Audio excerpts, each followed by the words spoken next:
Eshima, votre magazine qui bat au rythme de l'actualité. Une réponse à vos besoins en information, un éclairage dans divers domaines. Impartial, documenté, instructif. Eshima au cœur de l'info. Retrouvez la nouvelle édition. Exclusivité, le professeur Willy Kitobo Samsoni maîtrise le secteur des mines et gagne le pari de la mobilisation des recettes publiques. Désormais membre de Cobalt Action Partnership, le ministère congolais des Mines a abattu un grand travail dans sa sphère. Contrôle régulier de l'application effective du nouveau code minier, loi sur la sous-traitance et paiement de la rétrocession due aux entités territoriales décentralisées, ouverture et attractivité du secteur des mines aux investisseurs, relance des entreprises du portefeuille de l'État, le ministre Willy Kitobo assure le suivi et contrôle technique des activités minières sur toute l'étendue de la RDC. Focus, augmentation de 66% des recettes, le directeur général des impôts Barnabé Mwakadi Mwamba, en technicien avéré, impulse les performances de la DGI. Dossier Eshima 2021, année de tous les enjeux. Nation, Hubert Mihimi Mouawa, directeur général de la Sona Hydroc, présente ses vœux de nouvel an au président de la République. SU, la rétrospective 2019-2020 du ministre Thomas Louaka, un mandat placé sous le thème du redressement du système éducatif du supérieur. Agence de prévention et de lutte contre la corruption, un casting à refaire. Économie, Eshima Magazine revient sur les commerces générationnels en RDC. Retrouvez l'intégralité du magazine Eshima dans les kiosques. Eshima Magazine, un nouveau standard d'information. Bonjour chers internautes, bandeko nyonso bolanda biso partout dans le monde. Otokota nanda kuna bino sans autorisation balamoko fongoli caméra, fongoli télévision, ordinateur na yo, laptop na yo, téléphone na yo bandiko landa biso pour la situation politique ya mboka na biso. Ndenge ni ezokende. Merci vraiment une fois de plus na confiance pour pesa na biso. Lelo tozana likambo tozolobela audio ya Jean-Marc Kabund. Oui, sali ba polémique, ba leader ba parti politique mususu. Bazoloba Jean-Marc a s'excuser, a senga pardon. Est-ce que en politique on s'assume ou on demande le pardon? Nde wana tozo fandela na audio ya Jean-Marc Kabund sali ba polémique. Ba malfaitero balinga ki ba ya. Balingi ba profiter na message Jean-Marc Kabund asali. Nde wana peuple congolais ba obazana souci ya kolanda situation politique ya mboka na bango na confiance ba pesa biso toza wana à chaque fois ya l'information parce que batebele ba se profitaka tango mutako ya akopesa message ndenge mutalobaka te tala ndenge ba diaboliser Jean-Marc Kabund. Jean-Marc Kabund atsikolobelo kalokuta te oyo nyonso Jean-Marc Kabund azoloba c'est la vérité. Donc biso to sait que ça la sous politique ya vérité te. Parce que tout ça, c'est un leader. Parce que même si le président de la République a nommé informateur, parce que c'est constitutionnel. Le président de la République a fait la place de nommé informateur. Parce que les alliés ont des prérogatives reconnues dans la constitution, dans l'attribution. Qu'est-ce que je dois faire? Je dois nommer un informateur. Et quel est maintenant le rôle de l'informateur? C'est pour aller identifier la majorité parlementaire. Où est-ce que l'informateur va identifier la majorité parlementaire? Au sein des partis politiques. C'est clair. C'est clair. Na kacha ba parti politique. Informateur qui est la majorité parlementaire na l'église ake luka ba majorité parlementaire na hibite soki na ba classe so akoluka ngona kacha ba parti politique.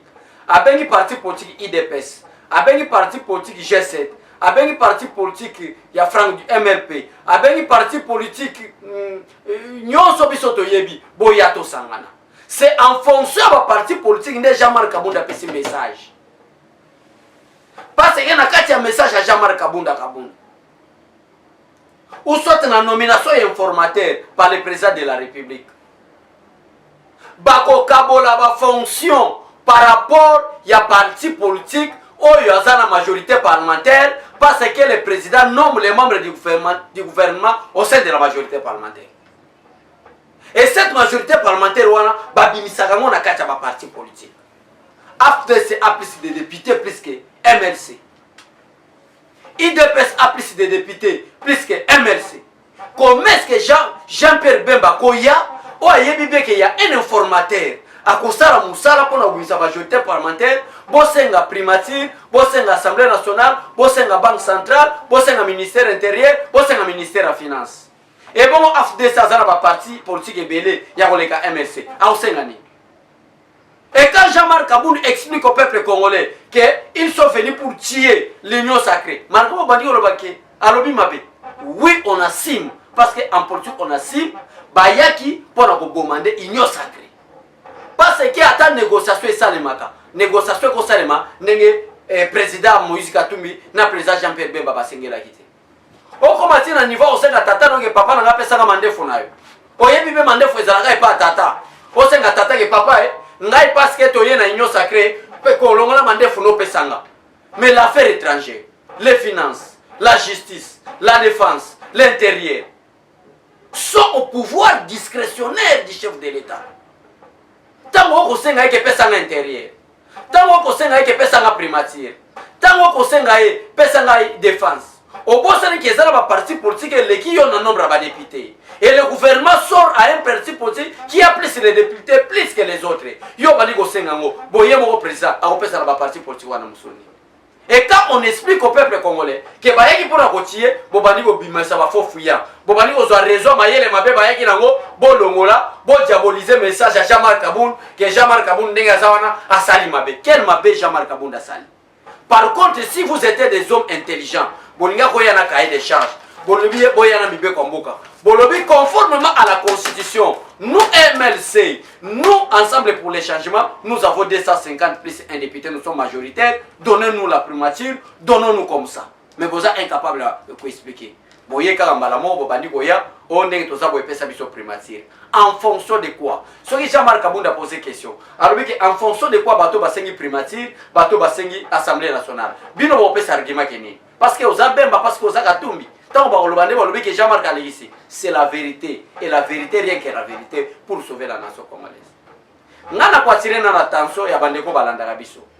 Parce que Bandeko Balanda Biso, par exemple, grand frère n'a respecté Eliezer. Alobi, Babeki Biso Balbitala, Eliezer à Alobi Boy. Mais dès que Eliezer dernièrement, où tu veux que Jean-Pierre Bemba Balonga quitté. Dès que Eliezer dernièrement, où tu veux que Balonga quitté. Ba déplacer qui ba mi bendera qui na nous po na déclaration à la mère Mende. Yangana osanga bandeko balanda biso. Vous n'avez de meilleurs communicateurs de Gili, de Yokaso, de René. Contentez-vous na information bango ba pesa bino. Batu musu ba sali ba chaîne na bango ba zo vie ebele po ba pesa bango mbongo. Batu musu ba sali ba chaîne na bango po na kosala campagne ya bandeko na bango. Mais si y a la communication, en tout cas ça je parle aux hommes et femmes. Au Balingi Congo Kendeliboso, il y a des Guili, il y a des Yokason, il y a des René, il y a des Monasuka, il y a plusieurs communicateurs de l'IDPS, il y a des présidents Gilo, Nanifo Azando, il y a Monani chinois, il y a Dieu merci. Bolanda, attaque Barolobana Berer, Bolanda, ce sont des meilleurs communicateurs. Parce que, dernièrement, dès que les airs, oh, à grand frère, on a respecté, oh, Fofana, il y a un siège à l'IDPS dans la émission. Alobaki que Jean-Pierre Bemba balongwete. Alobaki que Moïse Katumbi balongwete. Alobaki que Basenga qui exigence té. Ezalaki émission moko ya ndeko les na salaki. Mais tant que Jean-Marc a obimi sa vérité. Alobaki que bango ba yaki po ba boma Basenga ba poste en quelle fonction, par quel critère Basenga ba force wana allez battre nyoso ba bimi. Donc bolingi biso ni soto continuer la lokuta. Un mot le Congo. To lingamboka na biso, eza c'est le pays où nzamba pesi biso. Tolinga mboka na biso ko nzamba pambola biso. Totika na babiloko moko a lokuta o ba politique mo a lokuta.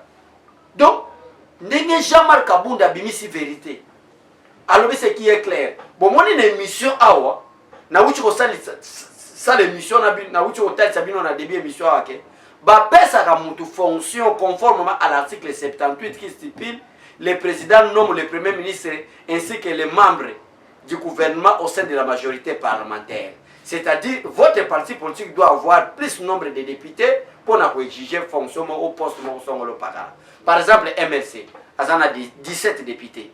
même parti politique il y a plus sur ma bureau lesquels un nombre de députés à cause de ces 17 députés azo senga ba PC primature azo senga ba PC bango assemblée nationale bazo senga banque centrale du Congo bazo senga ministère intérieur bazo senga ministère des finances pour Jean-Pierre Bemba zana 17 députés et ensemble des changements Moïse Katumbi zana 70 députés et c'est le coup la 87 députés na 87 députés on va senga ba fonction ba poste nyonso wana bon ba plus mobilo ba yena 23 députés o azana nombre de députés ya koleka Jean-Pierre Bemba. C'est ça la vérité. Bon ça là. Botika ba fond fouyen. Bolinga mboka na biso. Bolinga pe ba communicateur na bino, ba tête sabino makamba solo. Est-ce que boyeba pourquoi kiosque kufa? Muto azalo présenter na kiosque bazalo benani Serge Kadima. Serge Kadima tanga yeba ni na kiosque. Boyebi raison ni kiosque kufa. Kiosque kufa ba journaliste wana. Obino boyebi bazako leka na ba kiosque bazako sala ba bese na ba kiosque ko sala tango tozaki l'opposition boyebi bango na ya apona tanga ba komona bango te. Boyebi pourquoi basila? Parce que balia monga Moïse Katumbi asomba bango. Ba ko tiko pesa jamais communication à solo pour l'intérêt du peuple congolais. Ba banda ozaka na intérêt. Moko abatu bazako leka na ba kiosque ça peut de quoi laisser. Azako leka. Mais elle biso to bani ko attaquer Bemba na Katumbi ne ko laisser na sala ki émission. Alobaki ke balongwete alobi babangi ba déclaration ya Lambert Mende pour Lambert Mende alobaki ete nani union sacrée ezaka élargissement ya coalition FCC cash ndende ko les sala une émission na alobi ke non balongwete ba bendani pour la déclaration ya Lambert Mende lelo Jean-Marc Kabunda ye atalisi biso vérité nyonso ke bazo exiger ba presse qui dit maintenant la vérité peuple congolais to linga mo na biso ngoti ndenge nena yango zomona biso to yaki po total sa peuple congolais ka vérité oyo Jean-Marc Kabunda lobi akozana ta ko s'excuser te alobi clairement la vérité. Laissez-nous vous blesser à cause de la vérité et non vous tuer à cause de la mensonge. Ça ne passera pas.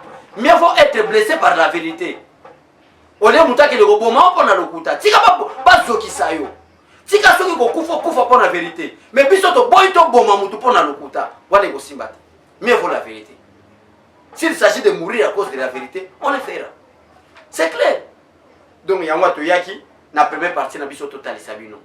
Bobangate. L'article 148 de la Constitution qui parle de la dissolution et ça n'a nous expliqué à l'heure actuelle. Ça j'adresse à tous les députés.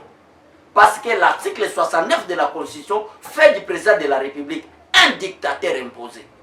Parce que l'article 69 stipule il est le garant de la nation.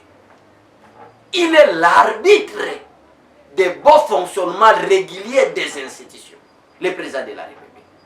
La dissolution n'est pas encore exclue jusqu'à présent. Jusqu'à présent, la dissolution n'est pas encore exclue.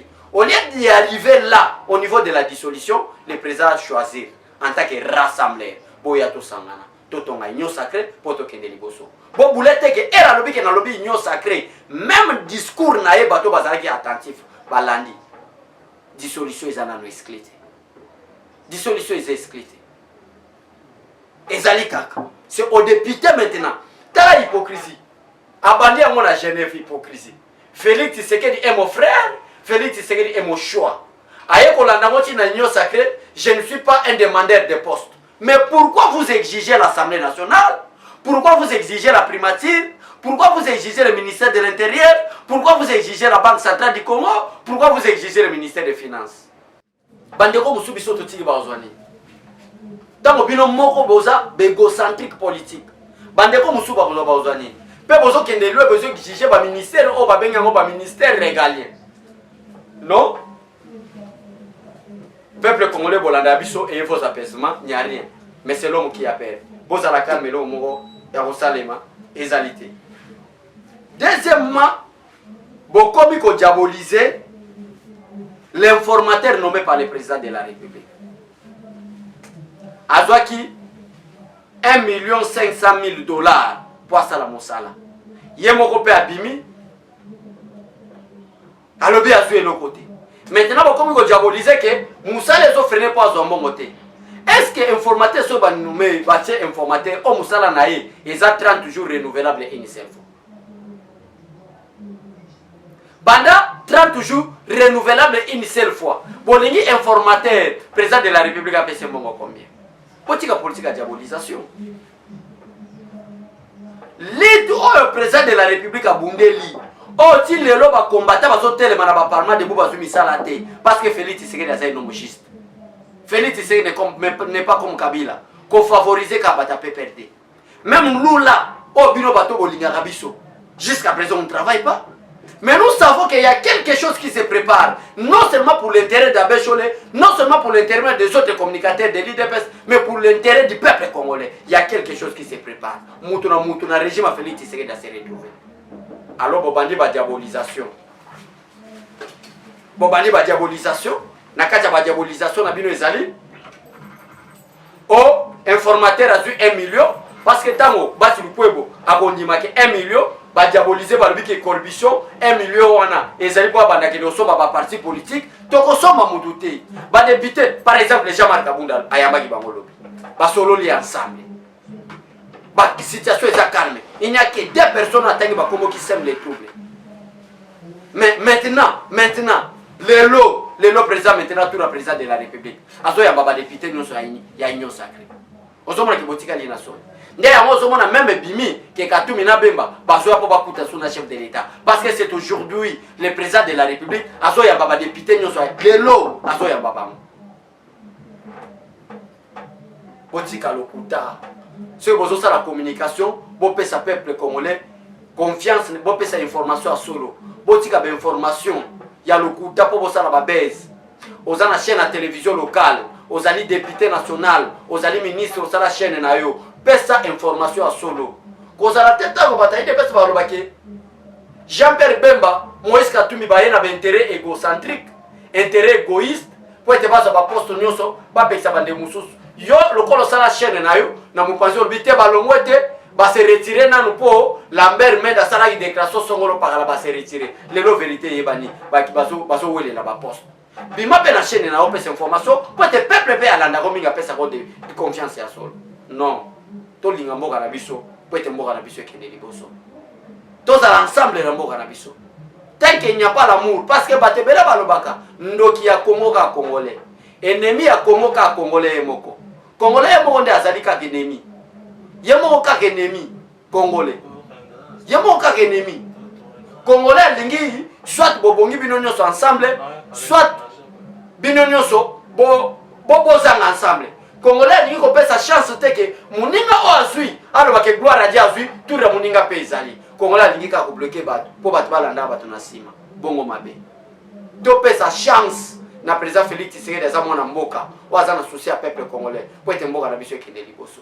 Ah, Bino Bozo attaqué, ba déclaration à Jean-Marc Kabunda Kabunda.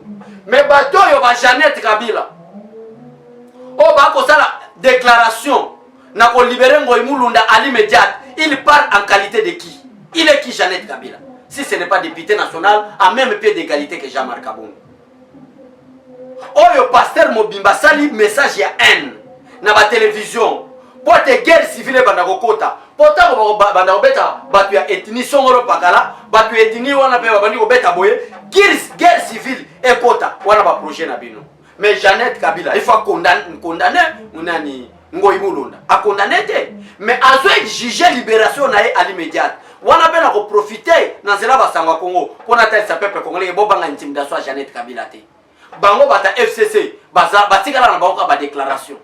Ba mettre ba déclaration ezaka bata FCC. Awa nani Shadan asala doit déclaration on ne peut pas nous intimider. Akenda wat on ne peut pas nous intimider. Et ça va déclaration à Pamba. Bako condamner peine à mort en tant que serviteur de Dieu qui devrait prêcher la justice, qui devrait prêcher la paix, mais il prêche la haine. Il sera condamné à mort. Bobanga va déclaration à Jeannette Kabila Pamba anati. Jeannette Kabila Pamba na ba déclaration.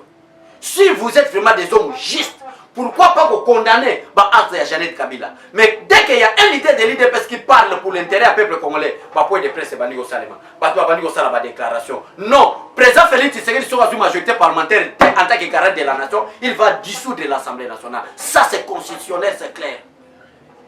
C'est constitutionnel, c'est clair. Boké Osoba, député à Katanga, concernant la déclaration, nous les députés de Katanga, nous exigeons la libération immédiate de Ngoï Mulunda. Ça c'est quelle sorte de député? Vous avez même Moutou Beta, Moutou ça la passe. na priaka na nzambe ngaka o nzambe yokelanga mawa mbula ona beta ba misili no conventionnel te mbula ona sala eloko moko te mais nazomona ba provocation ezowuta tantôt ba parti politique tantôt ba député tantôt biso kokisa ba député akatanga tantôt biso ba Jeannette Kabila toko senga libération ngoi mulunda pote aza ene ozo senga mu libération ngoi mulunda wana namona mutasala ba déclaration te wana namona batu ba ko tweeter te batu ba zatang ba mona Jean-Marc Kaboun asali une déclaration pour l'intérêt du peuple congolais ba moni Augustin Kabuya asali une déclaration pour une déclaration pour l'intérêt du peuple congolais wana bino bobimisi ba presse Jean-Marc Kaboun devrait demander de se présenter des esquisses Jean-Marc Kaboun Alexis Assalinine il a parlé qui la vérité bato bino boko condamné ezali kola ba Jeannette Kabila ezali kola kokisa ba député katanga o ba sombi bango na mbonga Kabila pour la senga libération immédiate Yango Imulunda. Il ne sera jamais libéré. Ça, je vous dis la vérité. Par contre, il sera condamné, même plus de 20 ans. Merci beaucoup, Nati Lombo. Merci beaucoup, na Gracier. Na confiance au Bopesa Bisso. Merci na staff technique. Ya Sangwa Congo. Mais là, on est tozo boya. Botika motema mabe. Botika motema mabe. Nzamba kopambola. Nzamba alola. Aboyne motema mabe. Au revoir et à tout à l'heure. Merci.